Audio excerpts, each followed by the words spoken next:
మా ఇంట్లో పిల్లాడి సైకిల్ ఖరాబ్ అయింది. సో, దాన్ని డైరెక్ట్‌గా అల్రైకి తీసుకొని వచ్చేసిన సైకిల్ స్టోర్‌కి. దానికి వచ్చేసి 2 టైర్లు ఖరాబ్ అయినాయి. ఆ సైకిల్ తీసుకొని జస్ట్ 2 మంత్స్ అవుతుంది. 2 నెలలలోపు 2 టైర్లు ఖరాబ్ చేసి పడేసిండు. సో, మా బాబా కాల్ చేసి దాన్ని చేపించుకొని రా అని చెప్పిండు. సో, దాన్ని డైరెక్ట్ ఇక్కడికే షాప్‌కి తీసుకొచ్చాను. ఈ షాప్‌కి తీసుకొచ్చేసి వాడికి చెప్పిన ఇట్లా ఖరాబ్ అయిందంటే అతను చెప్పిండు 4 దినాలు అయితాయి అన్నాడు. సో, 4 దినాలు అవుతున్నాయంటే సరే అని ఏపిచ్చేసిన. సైకిల్ టైర్లు చేంజ్ చేసి గాలి కొట్టిచ్చేసిండు. దాన్ని మళ్ళీ తుక్కు వేస్తున్నాడు. ఇక్కడ లైన్‌గా చూసుకోండి మొత్తం చిన్నపిల్లల సైకిల్సే ఉన్నాయి. పెద్దవి ఏం లేవు, బాగున్నాయి. ఇవైతే ఈ టాయ్స్ సైకిల్స్ అయితే చాలా బాగున్నాయి. ఇంటికి వెళ్ళేటప్పుడు తీసుకొని వెళ్ళాలి ఖచ్చితంగా. ఇక్కడ కువైట్ వాళ్ళు ఆల్మోస్ట్ పిల్లలకి ఇలాంటి సైకిల్సే కొనిస్తారు. దాన్ని డైరెక్ట్ తీసుకొని బండ్లేసేసినాక డోర్ వేసేటప్పుడు డోర్ వల్లేదు. సో, మళ్ళీ వేసేసిన. ఎందుకంటే మనం ఒక్కొక్కసారి బిజీలా డోర్ వేసుడు మర్చిపోతాం.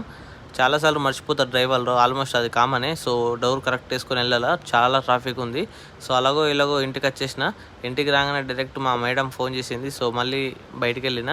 మనం ఇక్కడ డ్రైవింగ్ చేసేటప్పుడు ఖచ్చితంగా సీట్ బెల్ట్ పెట్టుకోవాలా, లేకపోతే ఫైన్ అనేది ఘోరంగా ఉంటుంది. 50 కేడీలు 100 కేడీలు వేసేస్తారు.